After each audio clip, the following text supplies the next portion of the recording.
And good morning, ladies and gentlemen, on this December 5th day, a little bit dreary here in Binghamton. Gosh, it seems like it's always dreary in Binghamton, but it's not. We have sunny days too. This morning, I am really excited about my guest on Smart Woman Conversations in Nurturing Big Ideas today. Here's something I'll set up and you can think about. What do you remember or know about Greek mythology?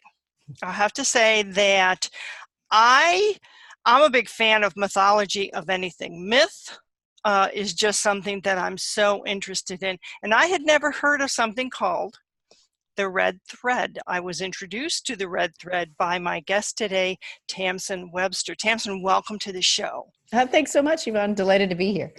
So when I saw this, actually, I'm not sure, Tamsen, where I saw it. I just was attracted to the concept of the red thread. Now, I'm a big red person, should be wearing red today, but not today. And so I was I'll have to admit, I was a little upset with myself because I didn't know what it was.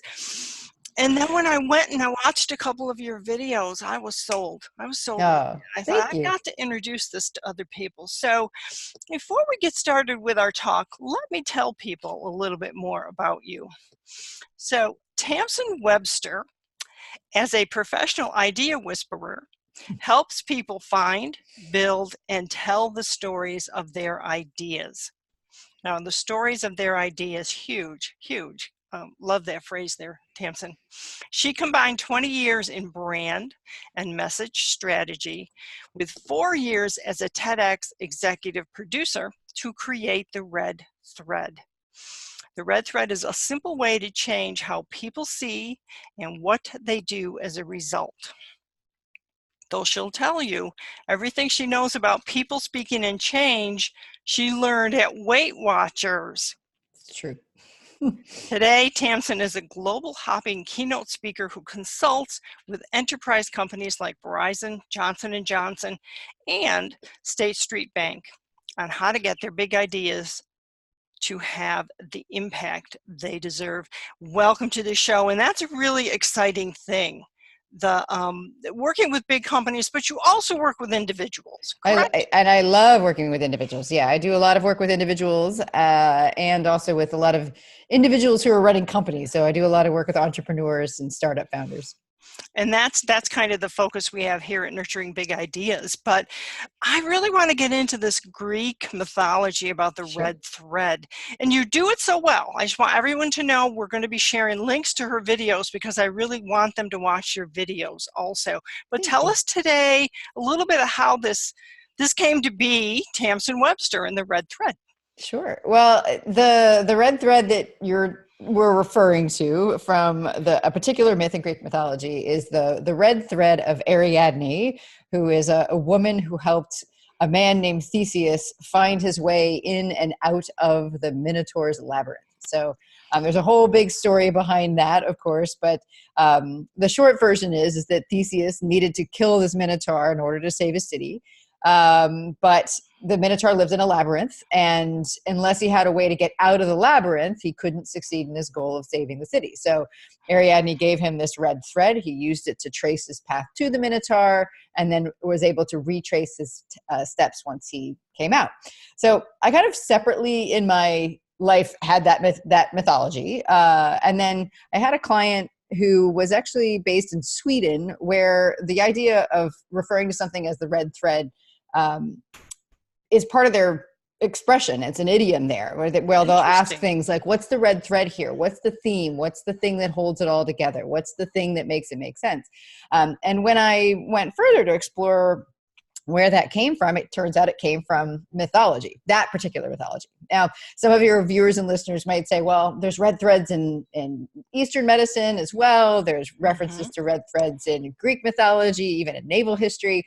So there's red threads everywhere. But I really love this idea of tracing and retracing our steps because, as it turns out, that's actually what our brain does when we are trying to reach a conclusion about an idea. And it's actually what we've done to come up with an idea. And when we need to explain it to somebody else, we need to retrace those steps for them. So all of that came together, and it seemed to be the perfect description for helping people figure out why was their idea the right one and help to build the case for their idea for other people.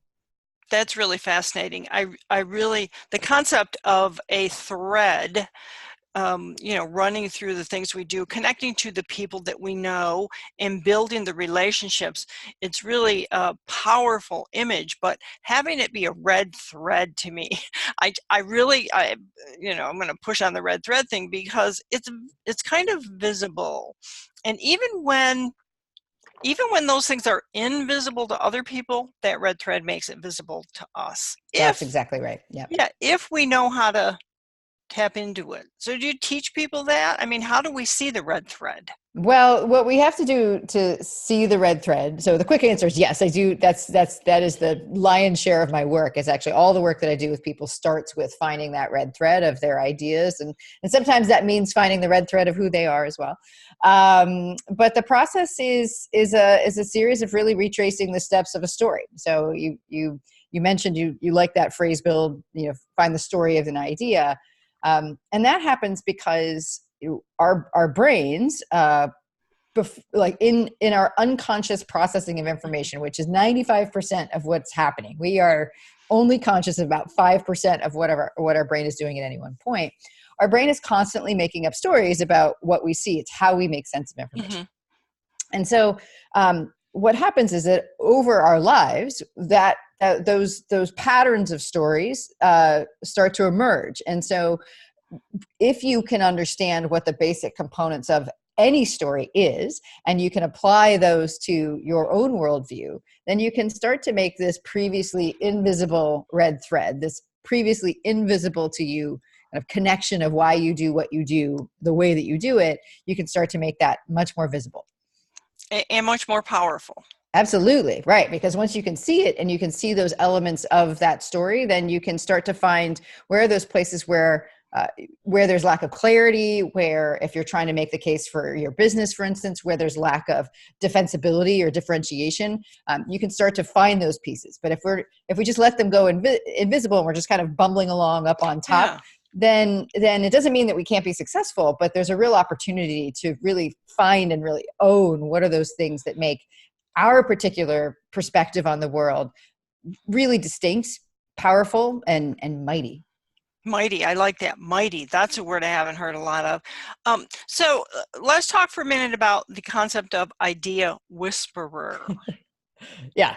Well, that was something that, a client described me as that, because it really is, I think what she was speaking to was this, it feels to the folks that I work with kind of magical, this process of revealing a thing that they didn't know was there, but once revealed, it just like the Swedish say, they're like, oh, well, that makes sense.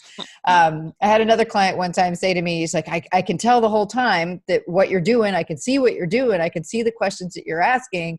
And he's like, and still at the end, he's like, it's like you just did a magic trick. Like, how did that happen? Like, by the time we get this kind of story, this red thread, and we put it together with the pieces that we're looking for, it does have that kind of mystical quality to it. And so I think that I loved it when my first client described me that way, or that one client described me that way, because it to me really captured in a client's words what the feeling and the effect was of getting that kind of clarity about their idea and why it's the right one for them. I like the idea of magic. So when we're talking about mythical things, and we're talking about something like a red thread that is not perhaps as big a part of some people's lives, there is this element of magic. I talk about magic a lot. I say women are full of magic. But when you decided that this was your calling, maybe you were following your red thread and it was connecting you to the people, places, and ideas that you wanted to use to tell your story. At some point it led you to Weight Watchers. I was fascinated by that. Can we touch Well, on that a little? wait, sure. My being 50 pounds heavier than I am now is technically what led me Wow. to go to Weight Watchers. But that's about 22 years ago now is when I first started. And that really was something that at the beginning was, I perceived it to be completely separate from my professional life. So I studied marketing as an undergraduate. I have a graduate degree in organization behavior and management communications. And so, this was stuff that I focused on, Mhm. and for 20 years, I've been working on brand and message strategy, and I've just kind of been focusing more and more the piece of that I really loved, which is like what's finding the power of an organization or an idea. So separate from that, that was going fine from a professional side, but I didn't feel good. It wasn't that I didn't feel like I looked good. I looked fine. I mean, I did. I just didn't how I felt physically, and I didn't like how much time I spent thinking about that, or thinking about feeling Ah. like I didn't know what the right choices were that would help me feel healthier with what I ate. So, I joined Weight Watchers. This isn't necessarily an endorsement of them, so I'm still a big fan. Was able to lose and maintain my weight with them, and then I decided just to kind of pay that forward because it was such a massive change for me about how I saw the world. I decided to become what at the time was called a Weight Watcher leader. They call them Mhm. coaches now, I think. And what I discovered as a Weight Watchers leader was that at one level, all the principles that I had learned from, about kind of marketing, persuasion, and talking about ideas, like in business, were almost right, but that when it really came down to having to help change how people saw the world and therefore their activities week to week to week, when I only had a half an hour with them, and at some level these were very emotionally wrought decisions for folks, and that changing what they ate and how they ate, and even sometimes how they look, would sometimes create ripples of change around them that they weren't always entirely comfortable with.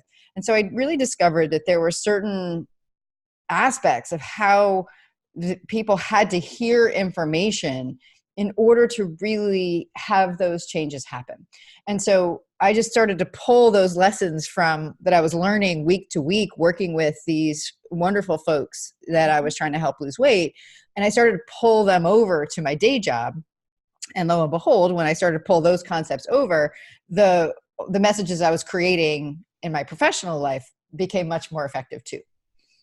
That is so interesting. But I have to applaud that you recognized it, that you were able to do that. I really feel as if some of the women that I talk to, Tamsen, they come from the background of either a receptionist or an office manager, or they were a stay-at-home mom, and they will say, I don't have anything. I want to start a business, but I'm nobody. So how can I do Mm. that? And so I have to help them recognize that they are somebody and that they have a whole lot to offer. And so how would you do that? What would you use as an explanation or a teaching from the red thread to help these women say, you have 25 years. I always said when I was in business, when I was an employee and I started on as an entrepreneur, I used to tell salespeople that the most important person for you to make friends with is that front office Mm. person, because Yep. she's going to get you in where you need to be. And if she doesn't like you, you're going to sit there and wait. Yeah. So, Most of us don't even know what we know. I mean, that's the thing. I mhm. remember seeing even just today, a conversation that a friend of mine had posted between her and her, I think, 11-year-old son, and they were talking about his math homework, and he made some kind of comment about, oh, math is easy. I don't understand, what's going on with other people. And she said to him, well, but you help other people with it, right? And he said, well, yeah, because, it's easy for me. And she said, well, but then by the fact that other people need help, you realize that it's not easy for everybody. And that was a real revelation for her son. But I think that's where a lot of us come into it, is that we don't know what we don't even know what we know. Mm-hmm. And I think when you're talking about, women who, for whatever they've been doing or whatever their life is, they have accrued so many lessons about how people work, how business works, how groups of people work, how persuasion works, that just because it didn't come from school doesn't mean that those lessons aren't as equal or valuable, or those insights aren't as important as something else. So if I'm working with someone on this, it really is just trying to pull at, and just really pull at those pieces of what is it that they're about. And so, I referenced before that essentially what we're trying to do is find the story of ideas, and really what helps to know about is, like, what are those kind of foundational elements of story, not the once upon a time and there's a character, but what are the plot points? What are the moments in a story that create choice? Because those moments in a story that create choice are the moments where we define who we are. And so if you can go back and start to look at those patterns of choice, you can really start to get a really clear understanding of who you are, not just in any given situation, but who you are as a person and how you respond to those different opportunities. I love that. And I love the word patterns. So we often don't recognize or pay as much attention to the patterns, because the patterns really do influence, and many of us have these patterns in our life that were we working with someone like you who could help us with those stories, we would see how, oh yeah, that's why I did that, because I did this here. So as far as patterns go, when we're talking about something like business and becoming successful in business, what kind of patterns do you tell people to look for, or do you help them uncover? Well, those relate back to what I see of those major plot points, those turning points, those choice points in a story. And I think for the purposes of today, it's probably useful to talk about really what three of them are. And the first pattern that we're really usually looking for is the patterns of problem solving.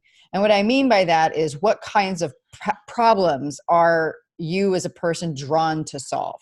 So for instance, I'm very much drawn to solve the problem where there's a gap between potential and reality, where someone can see the potential of something. They can see it, they can feel it, and they are in a particular reality at the moment, but they can't figure out how to bridge that gap. Those are kinds of problems that, they're like catnip to me. Anybody says something along those lines, I'm like, we're going to figure this out. But all of us tend to have that. So, I think that there are folks that solve problems, for instance, where they love to, solve problems where something needs a process and doesn't have one, or they love to solve problems where things are disconnected and connection would be more important or more valuable. So that patterns of problem solving, I think, are really, really important. The second group of patterns I call patterns of belief or truths, really, because the truths that we have that guide our lives are why we are oftentimes drawn to those kinds of problems. And so, for instance, one of my truths actually comes from Weight Watchers. So again, it helps. One of the things that we would often say with Weight Watchers is that somebody already has all the resources that they need. And I 100% believe that. I think that whatever brought you to this point in your life will get you to wherever you're trying to go. What brought you here will get you there. And so that you don't have to start from a foundation of what do I need to go get to be successful. It's what do I need to bring forward from what's made me successful so far. And so I think understanding what those truths are, and there's fun ways to find them, like just looking at what are the quotes or the mantras or the proverbs or the passages of literature or whatever that you find particularly powerful, are usually indicators of those. And I'd say the last set of patterns that I'd like to look at is kind of patterns of change. And what I mean by that is, what are the tools and systems or skills that you apply. So for me, it's clearly communications. I'm always thinking about how can we put the words on things to start that piece. But I mean, everybody has a different set of things. Some people are wonderful relationship builders. Some people are great analysts. Some people, are just really good at understanding what makes people tick, or, they're just super at making people feel seen and special. So I think looking at those three is a great place to help people start to understand what is it that really makes them mighty and memorable to other people, which I think is particularly important when you're thinking about how to make yourself stand out as a potential entrepreneur or a business person. Yeah, I think it goes back to some of the magic we were talking about earlier. And sometimes, do you think that for women especially, because that's my market, if they're ready to recognize that they have some innate talent or desire or passion, and that they can look at these 3 steps that you just outlined, but also recognize that maybe they do need to work with someone who can help them uncover some of these truths and some of this magic and these myths, because too often we get so drowned out in our lives listening to, I hate to say it, but listening to television, or putting too much emphasis on something that shouldn't have it, and we don't know better. So the question being here is, do you meet women like that, or clients at all that are like that? And is that one of the powers that gets uncovered, is, well, you recognize that you needed this and that's why you're here. So let's look at what we're going to do. What are the 3 steps, or what's next? Giving them some recognition and power. Okay, you understand that you need help. Yeah, I think that ends up being what I like to refer to as a free prize of if I'm working with someone on this, because generally my experience is that a lot of people, there's lots of people who are out there trying to figure out what their purpose is. And by the way, I don't think there's just one, but they're trying to figure out those kinds of things. And there are those people. But what I find more day to day is that people have really practical problems that they're trying to solve around, how do I talk about my business? Like what marketing copy should I write? What should I write in my, if I'm trying to go give a presentation or a pitch about my business, or if I'm having a sales conversation with somebody, what do I actually say that not only gets the result that I want, but actually allows me to feel like that it's really true to me, so I can feel really confident about that. So generally, if I'm working with folks, they have a very specific deliverable that they're looking for. And what they discover through that process is that once we find kind of the basic case for whatever that their business or the message they're trying to put out there, 9 times out of 10, they're like, this seems like it really describes me too. Yeah. And at that point, I often say to people, you can't keep a good red thread down. Because oftentimes what will happen is, if I'm working with somebody on that, and I do a lot of work with speakers and authors and things like that, and people like that, people will kind of look at a new idea or a new message that we're putting together, and they'll go back and look, and they're like, oh, this is why I've been talking about all these other things for so long. So yeah, it definitely is one of those revelation pieces. But I don't tend to start from the position of let's go find it, because that tends to be, honestly, it's kind of one of those those catch-22s where the people who most want to try to find whatever that thing is are the people that are oftentimes furthest away from it.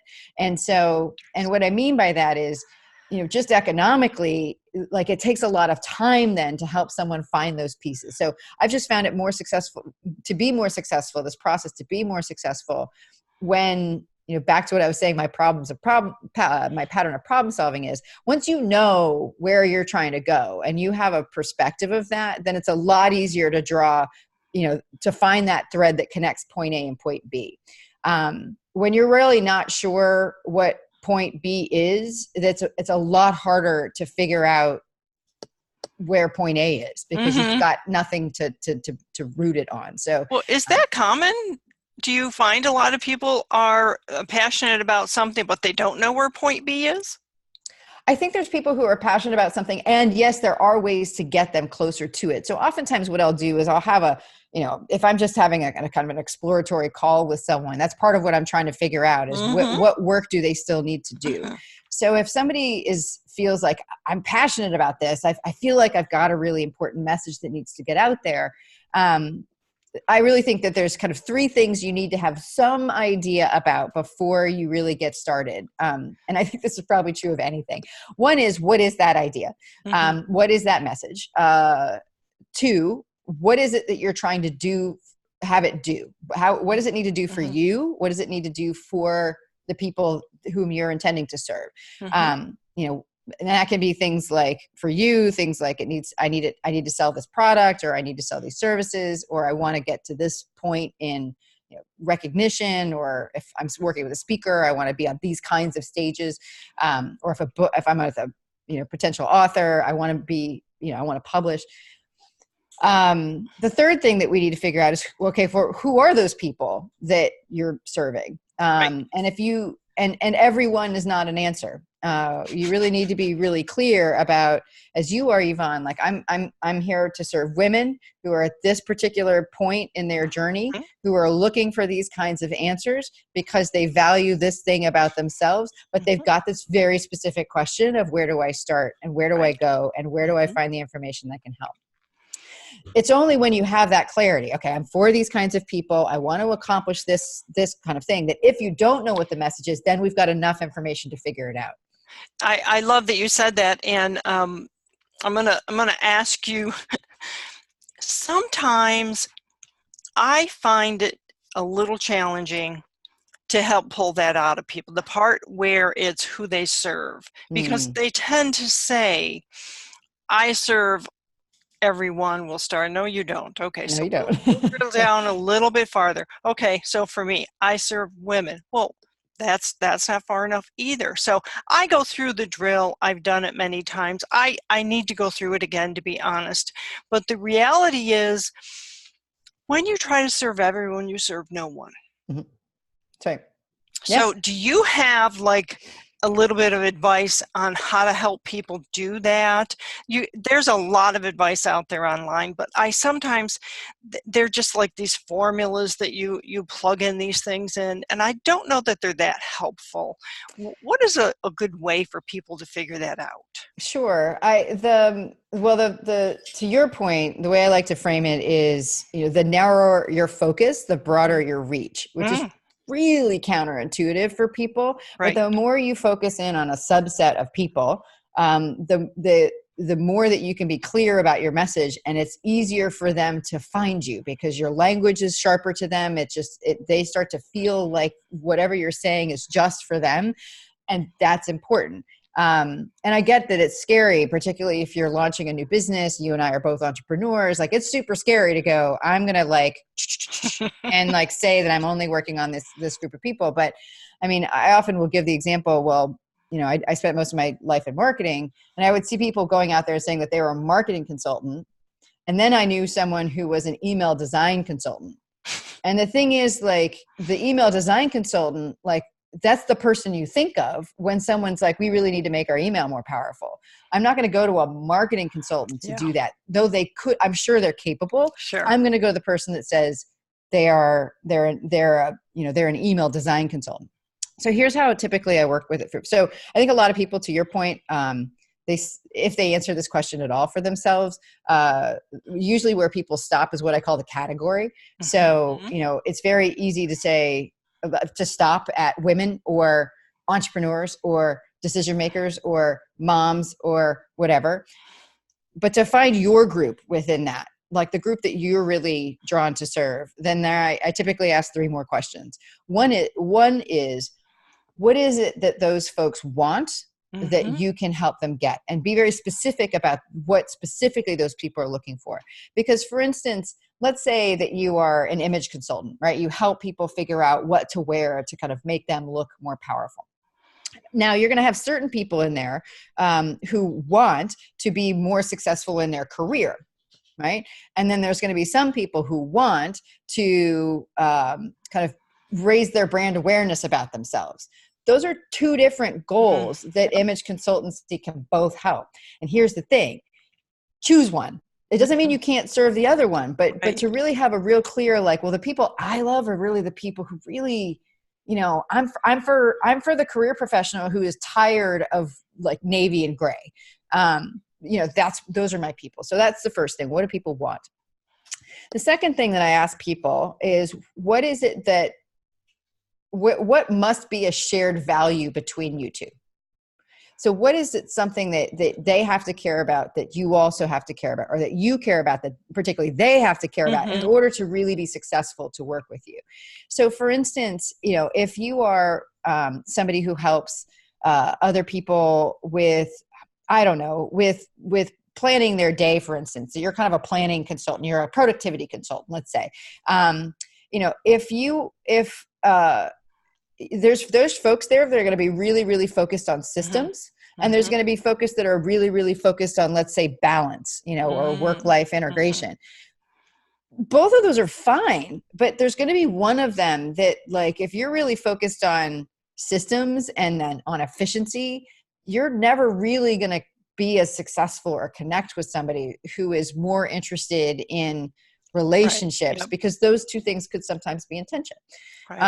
So there's the want, there's the value. And then the last piece I like to help people get there is now be even more specific. What is the specific struggle?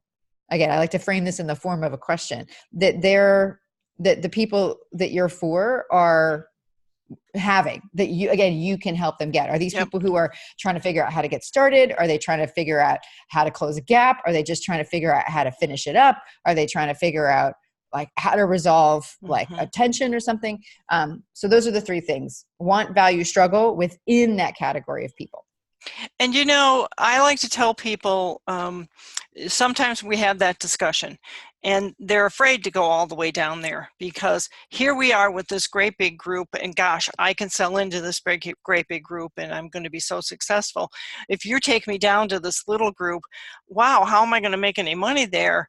And I just remind people that there is a Starbucks on every corner in the United States. Well, that's the thing. I mean, if an idea is clear enough, people start to adapt it for themselves. So most people at this point have heard about Simon Sinek's Start With Why, right? I mean, it's even in like Weight Watcher meeting rooms now, like find your why. What is that? But I think a lot of people don't remember that where that started was a TED talk, actually a TEDx talk that Simon Sinek gave, that was called How Great Leaders Inspire Action. It was a talk aimed for leaders of creative and innovative businesses that were looking for long-term sustainability. In order, right? And you can extract that from the talk. But the idea, even though it was aimed for this other group of people, which technically would be a pretty small group of people watching it, the idea was so clear that people were like, but that could apply to me. Yes. And they took it over. Yes. And this is why I say that there is so little danger in focusing your message, because what it does is help get clarity for it. And so that's the first thing. The second thing is that there are some people out there who would never be your clients and customers anyway. You cannot make people want a thing that they do not want. You cannot make them value something that they do not value, at least not in the short term. And when it comes to business and entrepreneurs, most of us don't have the length of time required to slowly build up a market from people who are completely resistant or completely unaware or completely unknowledgeable about what we do. We need to start closer to the people who are more likely to buy from us. And then once we've got them and they're sustaining our business, then we can back up and we can use that runway to start to kind of broaden and get a wider group of people. Yeah, I think that's really important. I've seen it happen again and again. It's happened to me many times. You know, my focus is on women, but I get men. Men come to me. Of course, maybe they're a good fit. So we're at the end of our time here. I think we could just keep on talking, but this has been phenomenally helpful, and I can't wait to share it with everyone.